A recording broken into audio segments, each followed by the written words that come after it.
வணக்கம். நாம் இன்று கடலூர் மாவட்டம் ஸ்ரீமுஷ்ணத்தில் அமைந்துள்ள பூவராக சுவாமி கோவில் பற்றி காண்போம். மூலவர் பெயர் ஸ்ரீ பூவராகவன், உற்சவர் ஸ்ரீ யக்ஞவராகன், அம்மன் அம்புஜவல்லி, தலவிருக்ஷம் அரசமரம், தீர்த்தம் நித்திய புஷ்கரணி.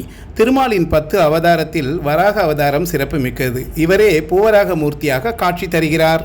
நெடுந்துயர்ந்து மேற்கு நோக்கிய 7 நிலைகளுடன் 9 கலசங்களுடன் வண்ணமயமான ராஜகோபுரம் இந்த ஆலயத்தை அலங்கரிக்கிறது. அதனை கடந்து உள்ளே சென்றால் சிற்ப அழகு மிளிரும் கருங்கல் தூண்களுடன் பெரிய ஆயிரங்கால் மண்டபம் உள்ளது. அங்குள்ள கருடாழ்வாரை தரிசித்துவிட்டு உள்ளே சென்றால் மூலவரின் கருவறையை தரிசனம் செய்யலாம். கருவறையின் முன்பாக ஜெய விஜயர்கள் துவாரபாலகராக வீற்றிருந்து அருள்பாலிக்கின்றனர். கருவறையின் உள்ளே பூவராக மூர்த்தி வீற்றிருந்து சேவை சாதிக்கிறார். இவர் வீற்றிருக்கும் விமானம் பாவன விமானம் என்று அழைக்கப்படுகிறது. இந்த ஊரை திருமட்டம் என்றும் கூப்பிடுவர். திருமலை, காஞ்சி, திருக்கோவிலூர், ஒப்பிலியப்பன் கோவில் போன்ற தலங்களில் நெடுமாலாக காட்சி தருபவர் இங்கு சிறிய மூர்த்தியாக அருள்கிறார். மூர்த்தி தான் சிறியது, ஆனால் கீர்த்தி மிக பெரியது.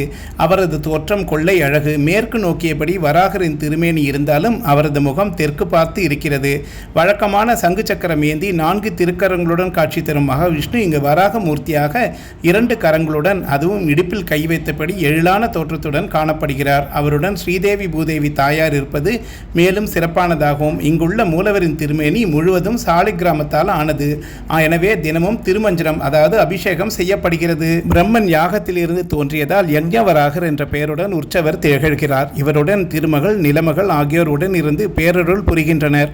வட இந்தியாவில் சாலிக்கிராமம், புஷ்கரம், நைமிச்சாரண்யம், பத்ரிகாசிரமம், தென்னகத்தில் திருவரங்கம், திருப்பதி, வானமாமலை போல ஸ்ரீமுஷ்ணத்தின் மும்மூர்த்தியும் தானே என்ற நிலையில் சுயம்பு மூர்த்தியாக திகழ்ந்து பெருமை சேர்க்கிறார். மகாவிஷ்ணு வராக அவதாரம், அதாவது காட்டுப்பன்றி அவதாரம் எடுத்து இரண்யாட்சன் என்ற அசுரனிடமிருந்து பூமியை மீட்டார். கடலுக்குள் ஒளித்து வைக்கப்பட்டிருந்த பூமியை தன்னுடைய 2 கோரை பற்களால் தாங்கியபடி மேலெழுந்து வந்து மீண்டும் வான்வெளியில் நிலை பெறச் செய்தார் என்பது புராண வரலாறு.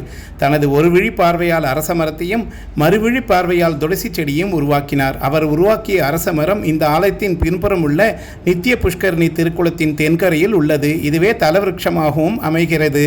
இங்கே பிரகன்நாயகி சமேத நித்தீஸ்வரர் வீற்றிருக்கும் பழங்கால சிவாலயமும் ஒன்று உள்ளது. பிள்ளை வேறு வேண்டுவோர் நித்திய புஷ்கரணியில் நீராடி அரசமரத்தை சுற்றி வந்து பூவராகரை உள்ளன்புடன் உருகி வழிபட வேண்டும். பின்னர் ஆலயத்தில் சந்தான கிருஷ்ண மூர்த்தியை கைகளில் வாங்கி மடியில் வைத்து வணங்கினால் மழலை பாக்கியம் நிச்சயம் கிடைக்கும் என்பது பக்தர்களின் நம்பிக்கையாகும். பெருமாள் சன்னதிக்கு வடக்கு சுற்றில் பாவை பாடிய ஆண்டாள் சன்னதியும், பரமபத வாசல் கோபுரம் அருகே மகேஸ்வரி, சாமுண்டி, வராகி போன்ற சப்தமாதர்கள் கோவிலும் உள்ளன. இவர்களை வேண்டிக் கொண்டு அருகில் இருக்கும் வேப்பமரத்தடியில் குழந்தை அம்மன் சன்னதியில் விளக்கேற்றி வழிபடுவோரும் உண்டு.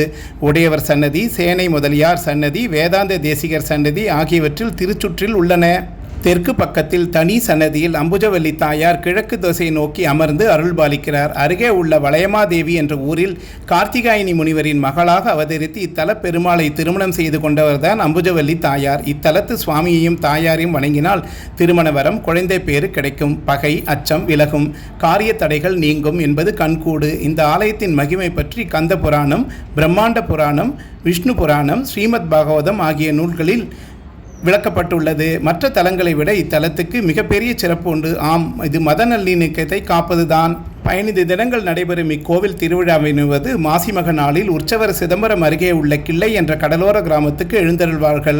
தர்காவின் எதிரே பெருமாள் வரும்போது இஸ்லாமிய பெரியவர்கள் அரிசி, பூ, பழம் கொடுத்து மரியாதை செய்வார்கள். பிறகு புவனகிரி வந்து அங்குள்ள சௌராஷ்டிர சத்திரத்தில் சுவாமி தங்கியிருக்கும் போது மத வேறுபாடின்றி அனைவரும் இறைவனை சேவிப்பார்கள். பிரார்த்தனையை நிறைவேற பக்தர்கள் பெருமாளுக்கு துளசி மாலை சாத்துகிறார்கள், நெய் தீபம் ஏற்றுகிறார்கள். ஸ்ரீமுஷ்ணம் அருள்மிகு ஸ்ரீ பூவராக சுவாமி கோவிலில் சிறப்பு பிரசாதமாக கோரைக்கிழங்கு முஸ்தாசூரணம் வழங்கப்படுகிறது.